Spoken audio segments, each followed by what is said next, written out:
Alright, so after the last video I made where I broke down the org chart of a software company that does $45 million a year, many of you want to see a video on what it takes from an operational lens to take a company from $10 million to $50 million in annual revenue. So that's what we're going to be going over today. Now, for context, the reason why I'm very qualified to talk about this is because I am the managing partner at a company called E76. It's an operations firm where you work with enterprise companies to help them optimize operations. So let's actually get into it. Now, before we break down the document, one thing I want to say is that this is all focused on things that will apply to 95% of businesses. So that's really helpful to a lot of you guys. So we won't go over industry specific problems or any of that. But if you want to see a video specifically on one industry, just drop them in the comments. So let's actually get into it. All right, so let's get into this $10 to $50 million operational playbook. Now, everything that I go over, these are going to be the exact systems, metrics, and processes that will allow you to 5x revenue with 60 people instead of 50, right? And this is based on us analyzing over 150 different companies such as SaaS, agency, info products, and e-commerce that actually scaled profitably, right? And so it's going to be broken down to a handful of different sections. We're going to be talking about the $165 million mistake, the one metric that matters. Level 1 being eliminate B and C players, level 2 being compress roles, level 3 being technology substitution, level 4 being process codification, and then the 18-month execution plan. So let's actually get into it. So most companies that scale from 10 to 50 million, they usually do that by hiring over 150 different people. Now the smart ones do it with just 60, right? The difference in this is that the exit value is anywhere from 60 to $130 million. Right? This isn't theory. I analyzed over 100 companies that scaled profitably across SaaS, agency, e-commerce, and info product. The pattern is quite clear. Operational excellence is more than growth at all costs, right? And so the core equation that I always look at, and this is truly what separates a $200 million exit compared to a $60 million exit, right?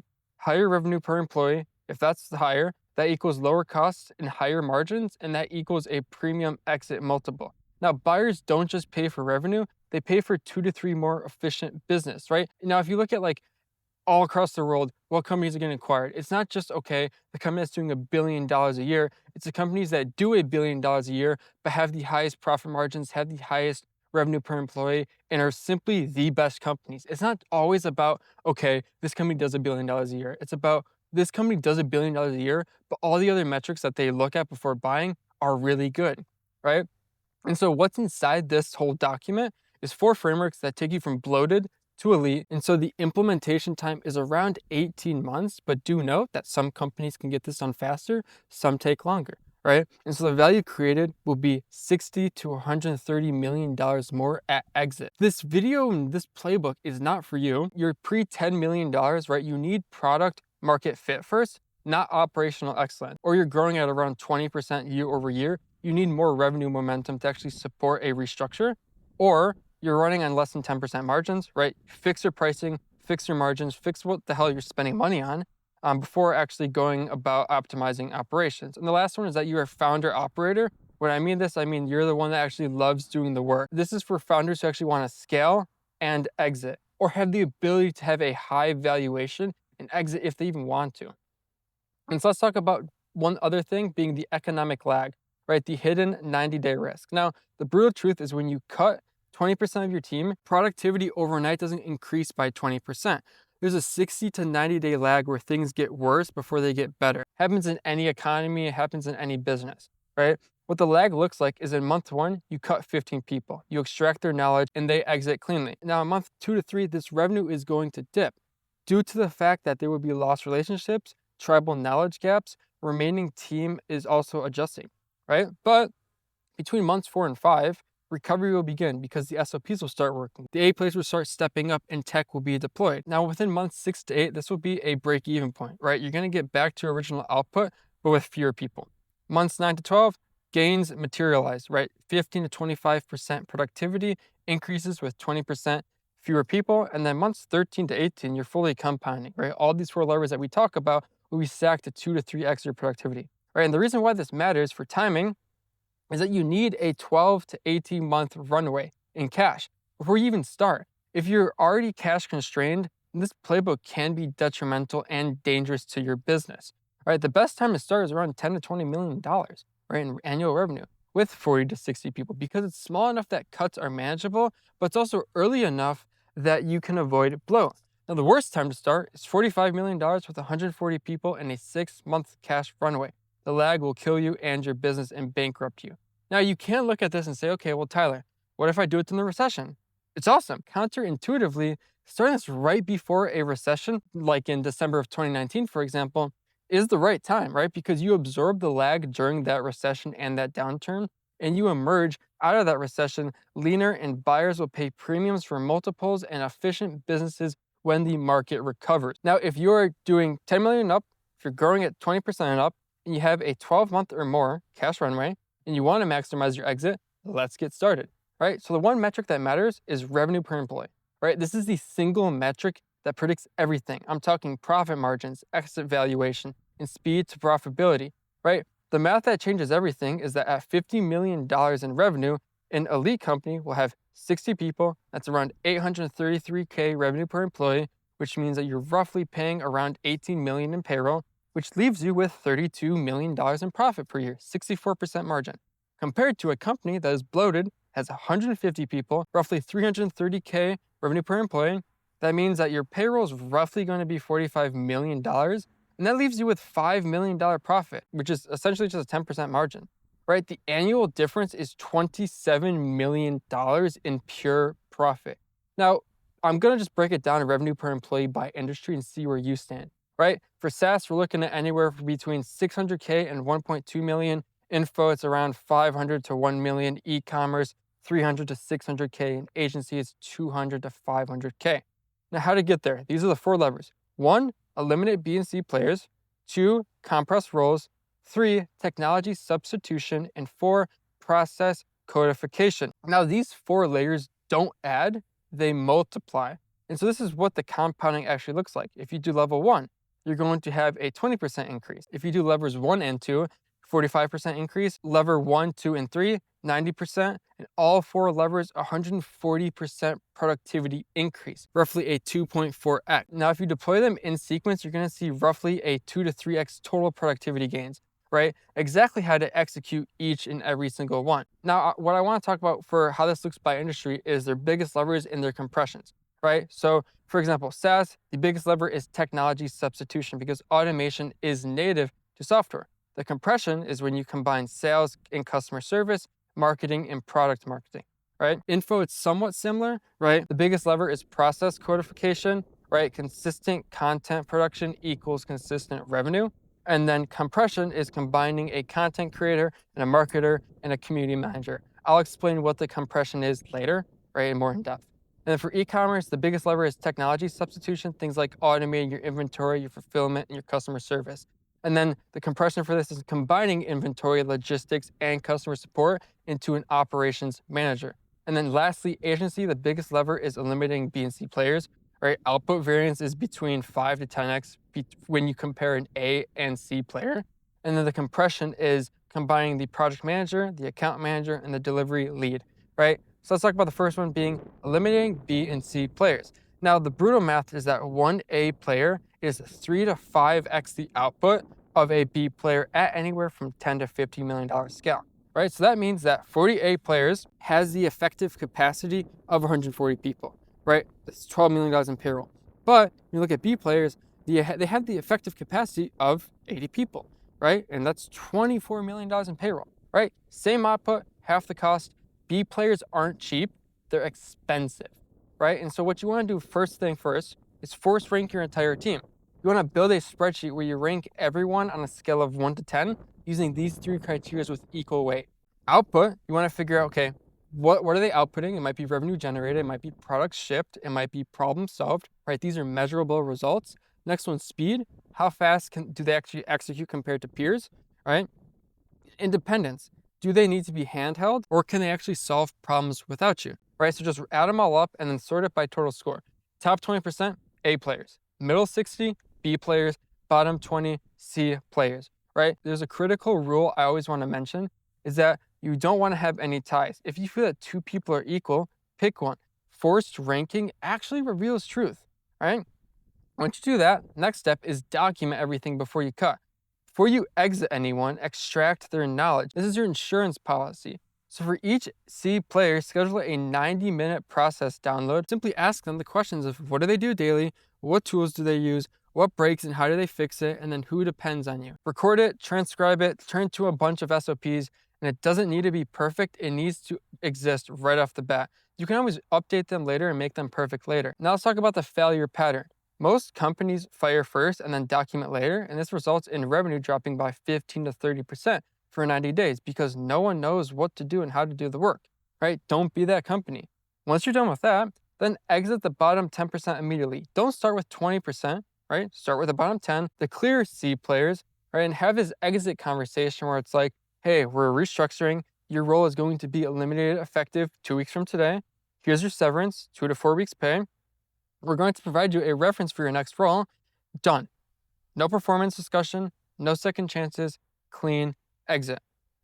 Now, severance rule is that if they've worked with you for less than a year, give them 2 weeks. If they've worked for you longer than a year, give them 4 weeks pay, right? And the cost is roughly anywhere from 10 to 20K per person. And the ROI is anywhere from 150 to 300K per year in productivity gains, right? Once you're done with that, step 4. This is what I call performance improvement plans. PIPs, if you want to look at it. Similar to PIFs, but not the same. For these borderline C players that you're unsure about, give them one shot to prove themselves. These PIPs must have 3 measurable outcomes, things like closing 5 deals, shipping 3 products, or reducing errors to 2% or less than, right? And then of course have weekly check-ins, 15-minute written notes, and then clear consequences where it's like, if you hit 2 out of 3, you stay. If you miss 2 out of the 3, you exit, right? The reality check is that if you give them kind of this like ultimatum where it's like, you hit this or you leave, they're either going to say, okay, like, I know I'm going to leave, so I'm just going to leave anyway. Or after this, specific timeline, maybe it's a month, they're like, okay, I have a back against my wall. I'm going to get fired. Let me actually make sure that I have really good KPIs during this specific period. They also stay and they like their KPIs get better and they go back up to B players, right? So it's a win-win if you look about it. After this, protect your A players. The reason I say this is because your 20% of A players are doing 60 to 80% of your outcome, right? So if they leave, you're screwed. And so the immediate actions you want to do is pay them within the 75th to 90th percentile. Check things like Glassdoor, pay scales, or even industry surveys, right? You want to give them a 10 to 20% raise now because it's cheaper than replacing them.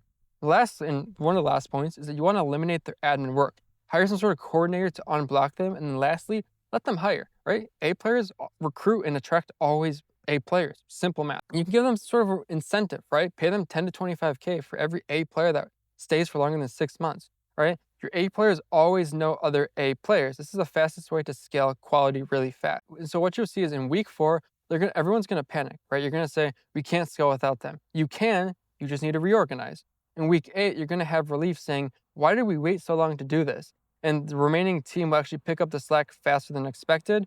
And then in week 12, productivity will spike. When I'm saying this, I mean 15 to 25% more output from fewer people. The math is cut 10 C players, roughly 800K in annual payroll, hire 3 A players, roughly 450 in annual payroll, same output plus 350K saved in faster execution. Let's talk about number 2, compress roles. The specialist trap. So most companies will hire like this. We need someone for inventory, someone for scheduling, someone for logistics. And so that adds up to being 3 roles of 60K salary, totaling 180K a year for work where one great operations manager can do that for 90K or even 100K. Anything less than 180K. And the pattern is that as you scale from 10 to 50 million, you keep adding specialists. But by the time you hit 50 million, you have 150 people doing the work of 60 people. Doesn't make sense. All right, what you want to do here, step 1, map out your redundant roles. All right, build a simple spreadsheet with 3 columns: role, core tasks, time spent. For example, an e-commerce company might have something like this: inventory manager, they might do track stock, reorder supplies, and that's 20 hours a week. They might also have a full-time coordinator, process orders, manage 3PL, and that's 25 hours a week. And they also might have a customer support lead handling shipping issues and returns. That's also another 20 hours a week, right? 3 people, 180K payroll, and that's 65 hours of actual work. That's roughly 43% utilization, right? You could just compress that into one role that does all 3. That works 40 hours a week at 90K a year, right? That saves you 90K. It also allows you to have increased speed because it's one person, 0 handoff. Once you do that, identify your top 5 compression opportunities. Look for these patterns. Pattern one being low utilization. When I mean like less than 30 hours a week of actual real work. The roles like social media manager, content writer, and these can be merged into a marketing generalist working 35 hours a week. Pattern number two, excessive handoffs. Work bounces between 3 or more people. Things like sales reps, onboarding specialists to account manager. You just have a customer success manager that owns the full customer life cycle. Now, pattern number three is isolated tasks. And when I say this, I mean people that wait around for their specific task to pop up. Roles like data entry clerk or an admin assistant can easily be merged into an operational coordinator that actually works 35 hours a week, right? Same amount of hours, it's just, you compress. The action is to list out your top 5 roles that fit these patterns. These are your compression targets. After this, you want to hire operators, not specialists. When you compress roles, you need different people. You need to stop asking, have you done this exact job? You need to start asking, okay, tell me about a time where you had to do 3 different jobs at once. How did you actually prioritize that? You want to look for pattern recognition, adaptability, and stress tolerance. Right? The other question you want to ask is that what's the last skill you taught yourself in the last 30 days or less? Right? You want self-directed learners who don't need to be handheld at all. And the last question is you want to ask yourself, would you rather master one thing or be good at 5 things? The red flag here is that they want to master one thing. That's specialist mindset. You want the good at 5 things person. Now, the comp strategy is that you pay 20 to 30% more than paying strategist. When we look at it as like 90K compared to 60K, but you end up hiring 40% less people, and the net savings in the example above was 180K, right?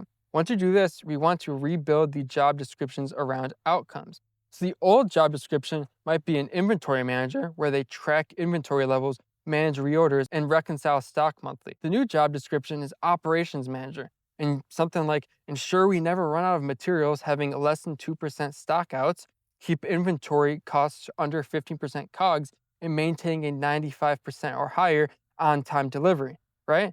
The difference is that the old version lists tasks, the new version defines success. Operators figure out how, specialists need to be told how, right? And then once you're done with this, it goes into the last part, which is deploying waves, right? Don't compress everything at once. Do it in 3 waves. Wave 1 is to test with 2 to 3 roles, right? Replace 3 specialists with 1 operator and document what works and what doesn't work. Wave 2 is to expand to the next 3 to 5 roles, right? Refine hiring criteria based on wave 1 learnings. And then wave 3 is to just do a full rollout, right? Compress remaining redundant roles. And so what you'll see is that within week 6, the speed increases because 1 person is making decisions, and that beats 3 people coordinating, right? Week 10, payroll drops anywhere from 20 to 30%. Fewer people, higher per person compensation, and net savings between 300K to $1 million a year. And then week 12 is that your best people love this, your specialists hate it, they leave, and that's fine. And your operators thrive and they get promoted. They make more money, right? Which is awesome. And so the math is that 60 people doing compressed roles is better than 90 people doing specialist roles. Higher output, lower costs, and faster decisions. Let's talk about the third lever being technology substitution, right? So the 300K software trade, right? Well, just stick with me for a second. One 80K a year employee will cost you roughly 110 fully loaded, including benefits, taxes, space, and management time. And so replacing them with a 15K a year software is a 7-to-1 ROI. I would take that any day. If you take me to the casino, I will take 7-to-1 odds any day of the week, right? Do this 3 to 5 times and you saved 300 to 500K a year. And so what you want to do here, so the first step is to audit your team's time, right? This is week 1, right? For 1 week, have every employee track their time in 30-minute increment blocks, right? And what you want to do is use a simple spreadsheet and have these columns of like, what did you do, for how long, and could software do this? For example, an agency might be scheduling client calls for 8 hours, and yes, a software can do that, right? Scheduling. They might be chasing late invoices. The answer is yes. An auto pay reminder can easily do that. And then answering what's the project status can easily be done through a software, and then data entries from email to CRM can easily be done with a software. So in this example, right, the total was 36 hours a week, which is around 50K in wasted labor, doing what softwares cost 8K a year, right? And I want to make one thing really clear. We're not looking to fire bad people. We're not looking to use softwares to then remove people. we're looking to have these softwares save A players and B players time so they can focus on increasing shareholder value and just driving more revenue to the company. And that allows them, of course, to get promoted and get paid more. Just want to make that one thing clear. And so step 2 is building your tech stack by function, right? Don't buy random tools. Build a stack based on where humans are doing robot work, right? So it might be something like acquisition, right? The problem might be that sales reps spend 15 hours a week on follow-ups. Your solution could be using something like HubSpot or Close or Salesforce to automate that. And so then you save 12 hours a week per rep, and that's 35K a year in value, right? Another one might be scheduling, right? 2 to 5K a year. And the problem might be someone's manually booking these appointments, right? And so solution would be using something like Calendly or Cal.com, right? And this saves you 10 to 15 hours a week. That's 25 to 35K a year in value. Another one, inventory management. It might be manual stock tracking, reorder alerts, and reconciliation, right? Solution is just to use something like Fishbowl, Katana, or Sin7, where you essentially save 15 to 20 hours a week, essentially where you also prevent 50K in stock out, and that equals 100K a year in value, right? Another one, payment invoicing. The problem, once again, might be you're manually creating invoices and chasing these payments. You use something like Stripe invoicing, Bill.com, QuickBooks to actually automate these things so you're saving 8 to 12 hours a week, and you also get faster payments because 15 days to get a payment is always better than 45 days, right? And that's roughly 60K a year in value. The last part is communication and handoffs. This is 1 to 3K a year, right? So the problem might be status update meetings, email chains, and things like where is this? Solution, use Asana, ClickUp, Motion, Monday.com, all these different project management softwares and Slack and whatnot. The ROI is that you save 10 hours a week in coordination time, and that's 25K a year in value, right? And the total stack cost between something like this might be 15 to 40K. But the total value that you get is anywhere from 245 to 355K a year. The net ROI is anywhere from 6 to 1 to 15 to 1.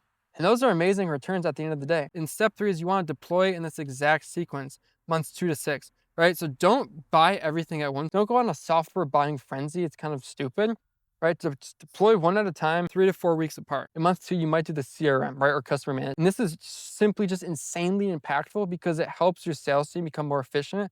It allows you to have even better visibility into your pipeline and allows you to make more money. In month 3, you might do scheduling and booking, right? Month 4, you might do payment and invoicing. Month 5, you might do inventory and operations. And then the last thing we always want to focus on is like the project management because it's the hardest one due to the fact that it requires team habits to change and it can also be the easiest to delay, right?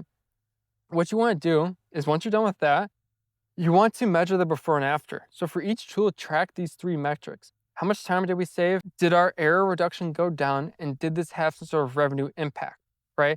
Track those 3 numbers. And so for example, an e-commerce company doing 20 mil, might have gotten a inventory management system that's 12K a year, but they saved 18 hours every single week and their inventory coordinator role got eliminated and their stock got dropped from 8 a month to 1 a month. And that saved 85K in lost sales. And the ROI in this case was 130K from value and just only 12K spent. That's an 11 to 1 ROI, right? And so the one thing I do want to mention is that what fails and actually how to avoid it, things like when you buy tools before you document these processes. Software automates your broken processes, and that equals just expensive broken process. It is useless. Document and then actually go ahead and buy the automation. Good processes allow your software to flourish. Failure number 2 is buying too many tools at once, right? Team gets overwhelmed, nothing gets adopted, and then you just toss that tens of thousands of dollars on the drain, and it's just retarded, right? And the fix is doing one tool every 3 to 4 weeks, right? Full adoption before moving to the next. And the last failure is not firing the people whose jobs you automated. And either you fire them or you have them do more higher ROI, tasks and work. And so what you'll see is that in month 3, the first tool is starting to hum. Team is asking, fuck, why didn't we do this years ago? And then month 5, your stack is being deployed, your coordination time drops from 40% and your error drops by 60%. And then month 7, you've eliminated 3 to 5 full-time roles via automation. And then payroll goes down anywhere from 250K to 400K a year, right? And the math is that 30K in softwares replaces 300K in labor, right? You pocket an additional 270K every year that you can allocate into hiring more A players and scaling or more marketing budget or whatever the case is. Lever 4 is process codification, right? The $7 million process tax. Without documented processes, companies often waste 23 hours per employee per month, right? Things like how do we do this end up spending over 7 hours a month just searching for the actual answer. Inconsistent execution results in 8 hours a month fixing these errors, and then training new hires results in 8 hours or more every single month answering repeated questions, right? At 50, and this is large numbers, I get it. And at 50 employees, it's around 1,150 wasted hours every single month, and that's 13,800 hours every single year, and that's 690K burned annually. And then at 100 employees, it's $1.4 million burned, right? So from 10 to 50 million, you'll burn $4 to $7 million without documented processes. And so what you want to do is identify your 20 mission critical processes, right? Don't document everything, but start with 20 processes that directly impact revenue or quality. And so that might be revenue generation, things like inbound lead discovery, sales discovery, proposal and quote creation, contract negotiation, customer onboarding. And then we move into tier 2 being core delivery, things like primary service/product delivery, quality control checks, customer communication cadence, issue escalation and resolution. And the last one is renewal and retention conversation. And then tier 3 is operations, right? Inventory management, scheduling and staffing, opening, closing procedures, vendor management, equipment maintenance, right? And the last one is finance and admin, things like invoicing and payment collection, expense approval, monthly financial close, hiring and onboarding new employees, and then lastly, performance reviews. Right, so you want to use a 7-part SOP template, right? So every SOP must have these exact 7 sections, no more, no less. 1, purpose. So an example could be responding to inbound leads within 5 minutes to maximize conversion. 2, success metric. Response time being less than 5 minutes, qualification rate being over 60%, and then conversion to meeting being over 40% if possible. And the third part is trigger. So when does this process exactly start? An example might be when HubSpot notifies you of a new lead submission. The fourth part is owner, who's accountable for that position. And then you have a step-by-step blueprint, right? Step 1, do this. Step 2, do this. As you can see an example, for in this case, step 1, open HubSpot notification within 5 minutes. Step 2, review lead form with company size, budget, pain point, send templated intro email. For example, template A is if the company is over 500K and template B is if it's under 500K. And it's the whole exact step-by-step process from open HubSpot notification within 5 minutes to then set reminder for day before meeting, right? It's a full process. After this, quality check, pass and fail criteria. For example, if response time is logged inside HubSpot, less than 5 minutes is pass, more than 5 minutes is a fail, right? You have these if-then scenarios where it's like, if it's this, you pass, if it's that, you fail, right? And the last part is common failures. What goes wrong and how to fix it. For example, a lead didn't answer, well, try calling them 3 times over 48 hours, right? Call them, email them, LinkedIn message them before actually marking them as dead. You want to have a list of common failures and what to do if specific issues occur. And the third step is documenting 1 SOP per day for 20 days. Don't try to document everything at once. Just do 1 a day for 20 business days. And that's 4 weeks. And right, you can have 20 new SOPs. The documentation sprint is as follows. Assign each process to the person who does it best, your A player in that department area. Give them 90 minutes to fill out that 7-part template. Have them record a Loom video walking through anywhere from 5 to 10 minutes, and then review and publish this to a central location. Ideally, it's going to be Notion, right? And so the quality bar is that it doesn't need to be perfect. It doesn't need to be perfect. It needs to be 80% right so that someone new can actually execute without asking 50 different questions. And so step 4 is test this with new hires, right? The real test is that can someone follow this SOP without any human intervention and help, right? So when you hire someone new, give them the SOP, have them execute that process, and then measure how many questions did they ask, how long did it take, and how many errors, right? It's a pass if it's less than 3 questions completed in expected time, and there's a less than 10% error rate. It's a fail if it's more than 5 questions and it took twice as long as the expected time was. There's a greater than 20% error rate, right? In that case, rewrite the SOP. After that, you want to enforce the update as you go rule.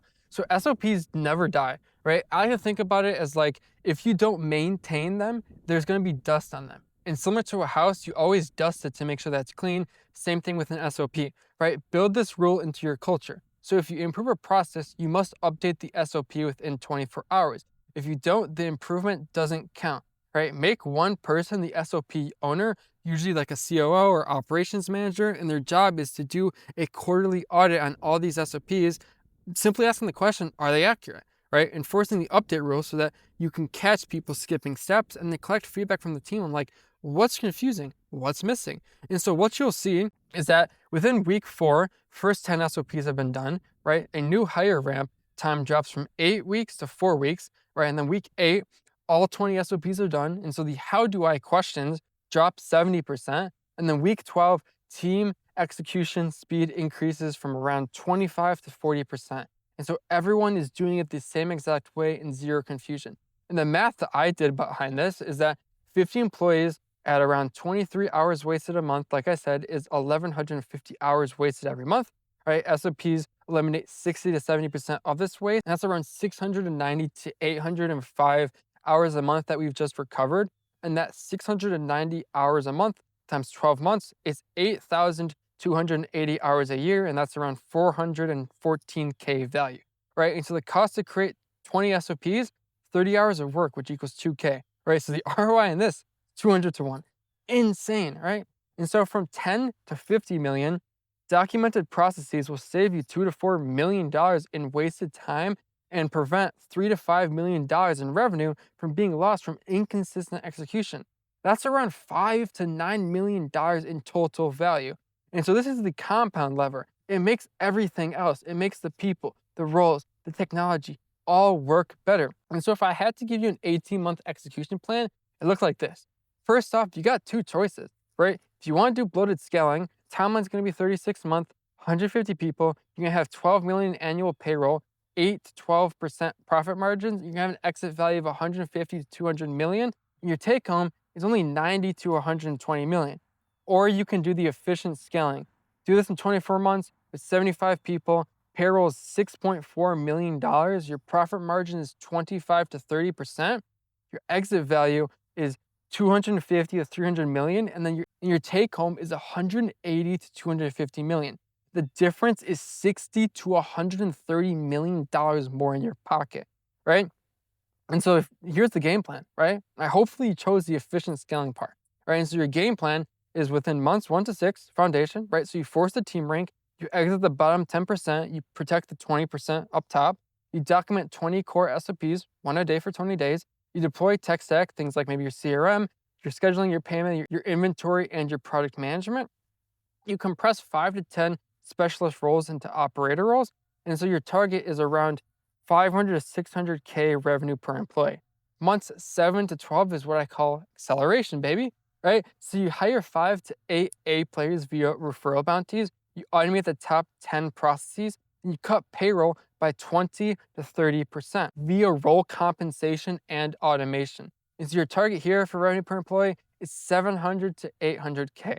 And then month 13 to 18, sky's the limit, baby. You want to hit $50 million in revenue with 60 to 80 people, not 150, because throw that to the side, throw in the garbage, forget about it. You want to enforce quarterly force rankings, so we always exit the bottom 10% every 6 months, right? And then we maintain 25 to 30% profit margins. And then we have the target of revenue per employee, 800K or up, right? And so what you want to do is start Monday morning, right? Today's, at the time of recording this, Wednesday, start tomorrow. Literally like the day you're watching this, start the next day, right? 9 a.m., pull out your numbers, right? Calculate your revenue per employee, force rank your team, and then identify the bottom 10%. 10 a.m., pick your moves. This is what I call the war planning. Similar to how Napoleon would plan all of his battles the night before. Also, Napoleon just laid everything on a table. You can just lay everything on your computer and just see everything. You want to exit 2 to 3 C players this month. You then want to document 3 revenue critical SOPs this week. And then lastly, you want to audit time for tech substitution opportunities, right? And your next block, like 11 a.m., right? Just simply lock 4 hours this week, decline all meetings and execute, and then just go out and start conquering, doing things, and just taking the business industry that you're in by the throat and just going crazy, right? And so the $140 million choice is that you have 4 levers, 18-month timeline, and the math is clear. Like we just mentioned, you can either execute, be at $50 million in revenue with 60 to 75 employees, doing 25 to 35% margins, and have a $250 to $350 million exit, and take home 180, 250 million in your pocket. Obviously, then you have to account for tax and all that stuff. Or if you don't execute, 50 million, 150 people, 8 to 12% margins, you're going to take home anywhere from 150 to $200 million in terms of just total exit. And then you are only going to take, not even talking tax, 90 to $100 million.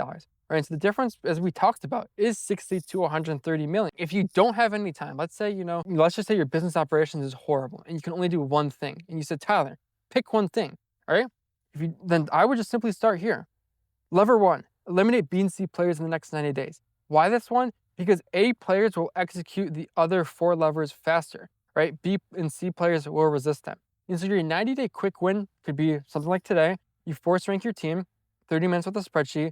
This week, you give your top 20% immediate raises, right? Protect your best. The next 30 days, you exit your bottom 10%, document first, then exit, right? And then day 60, productivity spike of 15 to 20%. And then day 90, you deploy lever 2 with your upgraded team, right? At the end of the day, 1 lever executes beated 4 levers planned, right? You can start with people and then everything else will get easier. But operational excellence isn't optional. It's the difference between a good exit and a generational run and wealth exit, right? This playbook and this video is in your hands. Please go ahead and execute relentlessly. Take everything I just gave you and just apply everything to the best of your ability. Great, so I hope you found this video very helpful. Now, for those of you that run a business that is under $6 million in annual revenue, you should check out my passion project where I frequently upload resources that can help you scale faster and smoother. Now, if you're a business that's facing bigger issues and you want to explore the option of E76 helping you with those, then there is a link to book the intro call as well. Now, it will cost money, which is non-refundable, but it's just a way to filter out the idiots. Ciao.